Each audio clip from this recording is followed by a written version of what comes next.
The great battlecruiser Vorak's Pride floated in the cold dark of space, silent and proud, like a giant metal beast. Commander Vorakren stood on the main deck with a heavy face. He had fought in many battles, seen many worlds fall, and watched many enemies turn to dust. But today felt different. Today felt wrong. A message from the High Council blinked on the holoscreen. It had only one line, written in cold and final words: attack the human homeworld. Erased Earth before it becomes a threat. Vorak read the order 3 times. He still could not understand. Humans were weak. Humans were slow. Humans had no advanced weapons, no large fleets, nothing that could stand against even one alien cruiser. Why? Vorak whispered to himself. His second-in-command, Captain Jern, noticed his confusion. Commander, is something unclear? Earth is a simple target. Our fleet will destroy it in less than a minute. Vorak nodded slowly. Yes, it is too simple. That is what troubles me. Still, an order was an order, and this time the Council had sent not 5 or 10 ships, but an entire invasion fleet of 3,000 warships, giant destroyers, pulse cannons, missile carriers, gravity cutters, ready for battle. Too much power, Vorak thought, for such a small world. The soldiers on the lower decks were laughing. Humans will run like insects. We will finish the job before the first minute even starts. I bet we won't even get to fire the main cannons. Their laughter filled the halls, but Vorak did not smile. He felt a cold weight in his chest. When the fleet activated the jump drive, space twisted and folded. Stars stretched into long silver lines. In a bright flash, they entered the solar system, the home of Earth. And immediately, something was wrong. Commander Jern said, checking his screen. Our long-range scanners are not responding. Vorak stepped forward. Not responding. Show me. The scanners flashed black, then white, then black again. They repeated meaningless symbols. The system rebooted again and again. Perhaps a solar flare, Jern suggested weakly. No, Vorak said. This feels like interference. Strong interference. When the ships got closer, Earth appeared on the main screen, calm, blue, and peaceful. Humans walked on the surface, living normal lives. No defenses, no battles, no signs of danger. Too peaceful. Vorak whispered. A young officer suddenly screamed, Commander, a message is appearing on all ships. What message? Vorak asked, his voice sharp. The lights on the bridge dimmed. Every screen froze. Then a single line of text appeared, written in clean, calm English. Turn back. The words had no signature, no signal source, no origin. The fleet pilots looked at each other, confused. Is this a human joke? Maybe a signal error. Humans cannot access our systems. Vorak's heart beat faster. He stared at the message. Something inside him said this was not a threat, it was a warning. Commander Jern said, what are your orders? Should we ignore it? Vorak opened his mouth to speak, but at that exact moment, the front line of alien warships vanished. No explosion, no fire, no sound. They simply blinked out of existence, as if the universe had erased them with a silent touch. Officers screamed. Where did they go? What weapon is this? Commander, we are losing ships. Vorak felt cold fear crawl down his spine. This was not human technology. This was something far beyond anything he knew. He looked at the screen again. The message changed. You were warned. And in that moment, Vorak finally understood. This battle would not last a minute. In fact, it had already begun. The bridge of Vorak's Pride was silent. No one breathed. No one moved. The shock of seeing the front line disappear hung in the air like a black cloud. Commander Vorakren stared at the empty screen where 30 warships had been just seconds ago. Where did they go? One of the junior officers whispered. No one answered. Captain. Jern ran his hands across the controls, trying every command he knew. I cannot get readings, Commander. It's like those ships never existed. Vorak's heart beat harder. He had faced plasma storms, star flares, and rogue fleets, but he had never witnessed something like this. Ships did not simply vanish. Ships exploded, burned, or broke apart. But this was something else. Another officer shouted, Commander, more ships disappearing. Second line is gone. Vorak turned sharply. Gone or destroyed? Gone, sir. No energy signature, no debris, nothing. Before Vorak could respond, every screen on every ship in the fleet suddenly flickered. The lights dimmed. The engines hummed, then fell quiet, as if something was gently placing a heavy hand over them. A voice came through, not loud, not angry, just calm. You were warned. The voice belonged to a human. Vorak could tell from the tone, but something about it felt strange, too steady, too controlled, too powerful. Captain Jern gripped the edge of the console. Impossible. Humans do not have the technology to communicate through our systems. They cannot bypass our encryption. Vorak said nothing. He only felt his fear grow. The human voice continued. Earth does not want this war. You came with fire. We answer with silence. And then, as if to prove the point, every weapon system on the fleet went offline at once. Laser grids collapsed. Missile bays locked. Pulse cannons powered down. Shields faded to zero. Soldiers shouted across the ship. Our weapons are gone. What happened? We cannot fire. We cannot aim. An eerie quiet filled the command deck. Vorak felt the cold truth. Someone had taken control of the entire fleet. Jern clenched his fists. This has to be a trick by another alien species. Humans could never do this. Vorak wanted to believe him. He really did. But the more he looked at the blue planet on the screen, the more he felt something watching them. Not a machine, not a weapon, a presence. He forced his voice to stay steady. Send out drones. We need answers. Yes, Commander. Jern quickly launched a set of 10 high-speed recon drones. They shot forward toward Earth fast. Small, impossible to detect. For 3 seconds, everything seemed normal. Then the drones turned to dust. Not ash, not melted metal. Just tiny particles of silver drifting through space like sand in the wind. The entire bridge watched in horror. Jern whispered, Commander, what force can do that? There was no beam, no strike weapon, nothing. Vorak didn't blink. Something is judging us, watching us. The voice returned. We will not harm you, but we will not let you harm Earth. The officers froze. The voice sounded human, but there was a strange echo behind it. Like more than one mind was speaking. Jern stepped back from the console. Commander, what if it is humans? What if they have awakened something, learned something? Vorak swallowed hard. For the first time in his military life, he felt the instinct to retreat. But orders were orders, and the Council had commanded the attack. He raised his chin and spoke with forced strength. We move forward. The officers looked at him with fear. Commander, after what we just saw, Vorak nodded. If an enemy shows power, we must test it. We must understand it.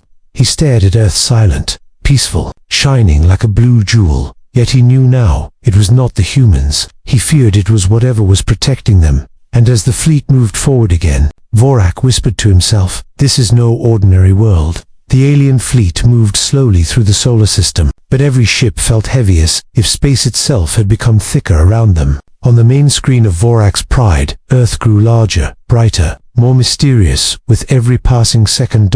No one on the bridge spoke. No one dared to. Finally, Captain Jern broke the silence. Commander, what if we turn back? Our weapons are dead. Our drones are gone. We cannot fight what we cannot see. Vorak kept his eyes fixed on the blue planet. If we return without answers, the Council will execute us. They will think we ran from humans they consider weak. Jern lowered his head. Then we continue. Vorak nodded. We continue. Carefully. The fleet pushed forward, slow, cautious, uncertain. And then everything changed. A shimmering curtain of light appeared around Earth. Not a physical shield, not metal, not energy from any known technology. It looked like a giant wave of soft white light flowing like water across the planet's edge. But scans showed something impossible. Commander, an officer whispered. STARING, wide-eyed at the data. That field is not technology. Vorak turned sharply. Explain the field. It is alive. A chill passed through the bridge. Alive. A shield that lived. Something protecting Earth like a guardian spirit. As they watched, the field moved gently, almost like breathing. It pulsed with a soft glow, as if responding to their presence. Jern stepped closer to the screen. Commander, I don't think humans made this. Vorak felt the same fear, the same suspicion. Then who did? Suddenly, a new symbol appeared on every ship's monitor. Not human language, not alien code. Something older, something ancient. The characters twisted like vines and light. The human voice returned, but now it carried an echo, a second tone beneath it. A deeper, older tone. Do not fear. Earth is under our protection. Vorak's breath caught. Who are you? The voice answered slowly, as if choosing every word with care. We are the keepers. We have watched Earth for thousands of years. The officers exchanged frightened looks. The keepers, Jern repeated. A myth, a legend from old space stories. Vorak shook his head. No, those were stories about guardians who could bend matter, control gravity, and move through dimensions. The voice responded. Stories often come from truth.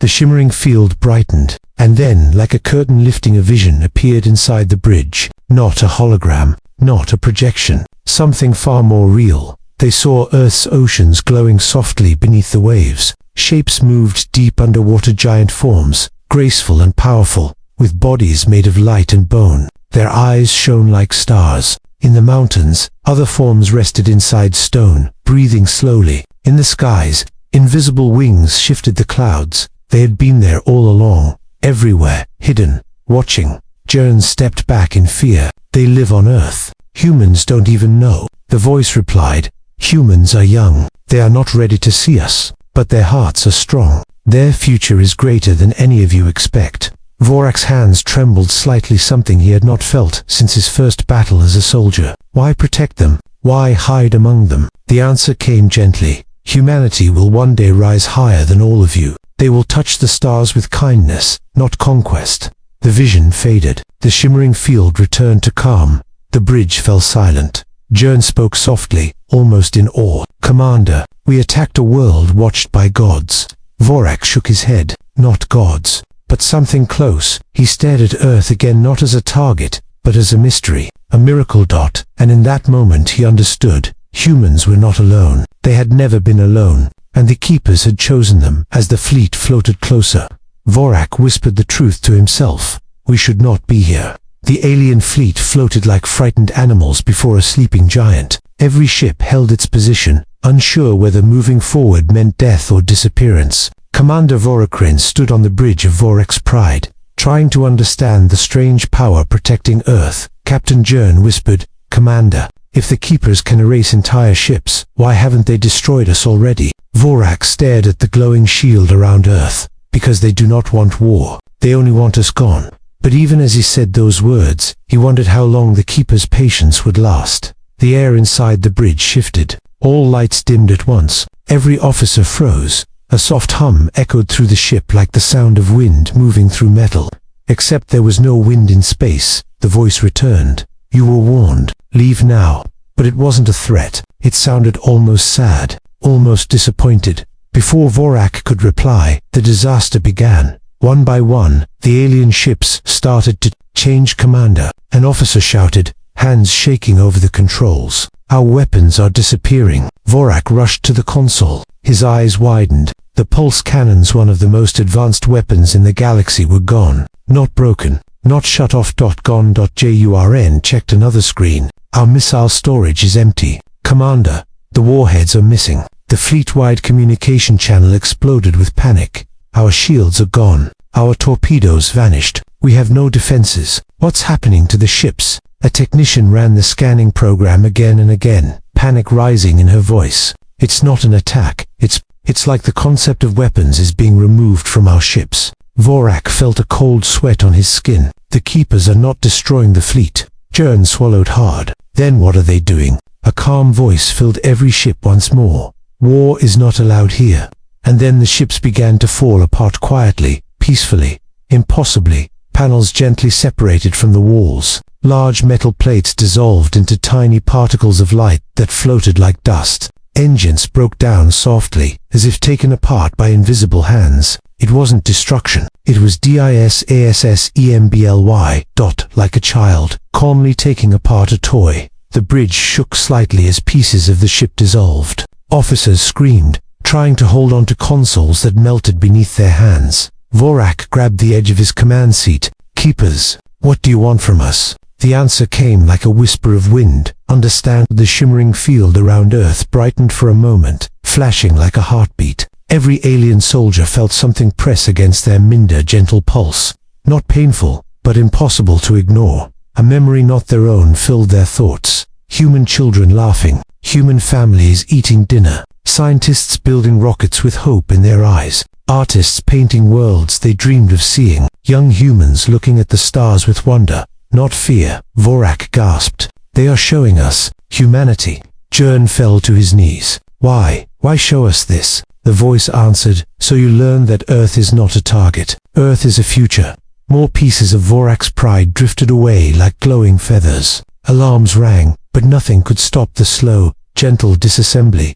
Vorak finally understood. They are sparing us. They are giving us a chance to leave. As if responding to his thought, the Keepers spoke one last time. Go home. Grow wiser. Return only in peace. Engines all across the fleet shut down completely. Life support systems remained, but barely. The message was clear. Leave, now, or become dust next.